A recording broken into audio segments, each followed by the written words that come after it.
If you're in construction, I can guarantee that you felt this way in the parking lot when it comes time to loading up your material. Well, I want to show you something that absolutely changed my life. When I bought my new van, I installed a falls floor storage underneath, as well as a roof rack with a ladder up top.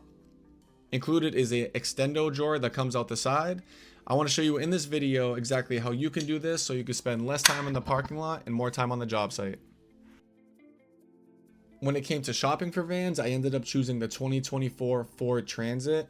The reason I purchased this is because online it had the best reviews, and everybody I've known that had one were happy with their purchase.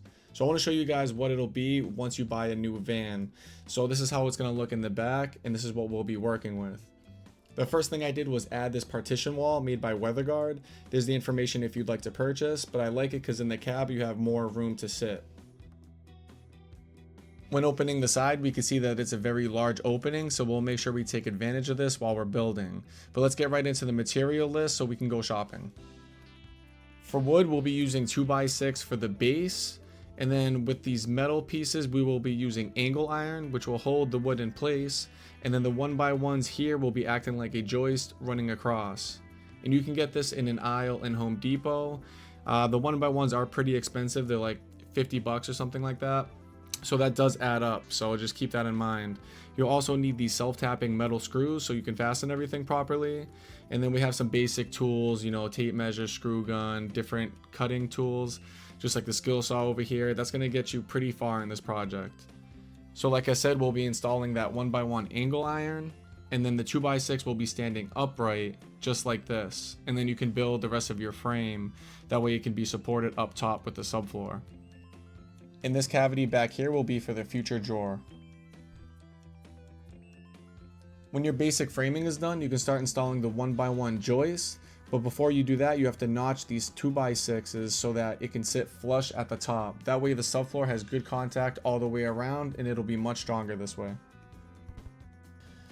So because this is built out for an 8-foot sheet, we do have some dead space here, which I've seen one guy do it. He made this into a drawer.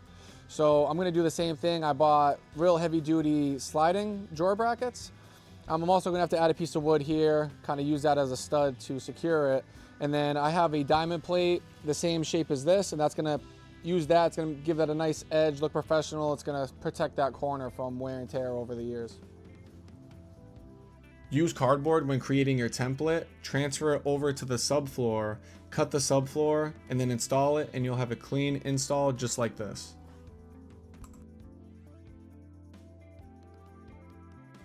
All right, so I did my templates. As you could see, we notched here and here. The tongue and groove hits together too, so it'll strengthen that joint. That's why I wanted to go with the Advantech flooring. And if you can see here, this is the diamond plate that's gonna sit right on the edge. Really, they're meant for this area. This partition wall's moved back, so I'm gonna have to make a cut right around in this mark. All right, so it's cut to length, as you can see. This is going to fit right about here. I want to look down, make sure that's going to fit properly. Mark this. I'm going to cut it so this will sit flush. I'm waiting for the drawer tracks to come in tomorrow. I've got the heavy duty ones. I'm just going to frame this out after I cut the plywood just so this can fit. I'll frame this out, and then tomorrow we'll start building out the drawer. All right, so I put this side piece in, and I also covered the face here just so it's equal with that side, and that way you can hide the gap. I measured this length, cut it. I also have a little notch back there, so that way that's all filled in. I'm not gonna drop anything down there. And then I notched around here. So I'm gonna put that in now.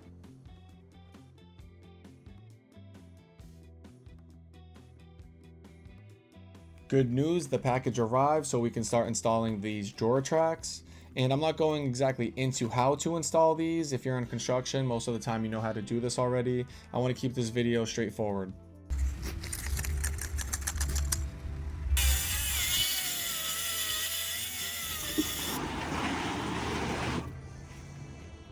And for a pro tip, install a thin PVC sheet to the bottom to reduce friction when sliding your sheets in and out.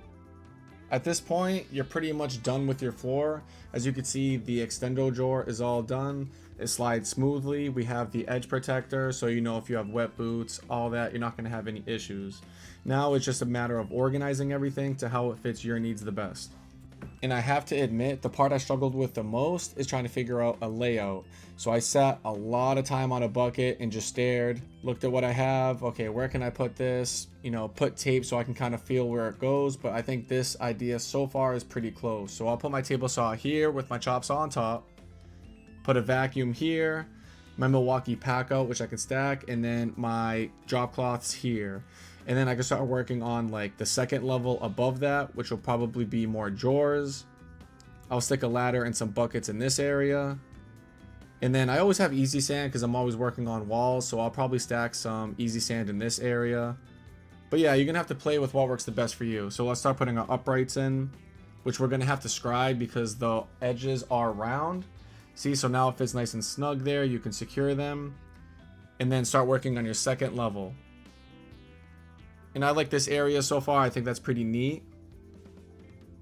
And then this is how the bottom looks again. So now you can start to see how it all comes together. I did throw some extra stain on the back just to dress it up a little bit.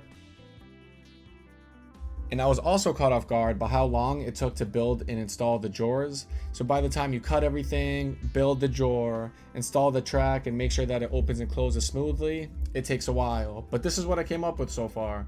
And I think it's pretty efficient. I try to categorize everything and, you know, divide them into sections. Like, for example, this is my wall repair section. So I have everything I need for that. So it's easy and efficient for people to go and grab things. And then everything for my setup is in the back. And because in the trades we're always transporting material, you need to make way for this. So I installed a roof rack, and this will allow for 8, 12, 16 foot lengths to get thrown up there.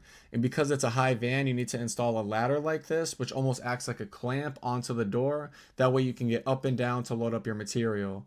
And it really does look sharp. It makes this look like a real professional van. And I've been getting a lot of comments with this in the parking lots. I truly do feel like I have one of the coolest vans on the road today. I was struggling to find something similar to this, and I figured I'd make a video of my own to share with the world. That way you guys can spend less time hassling in the parking lot and more time on the job site. Happy building, everyone. Stay blessed by the best, and good luck in your future.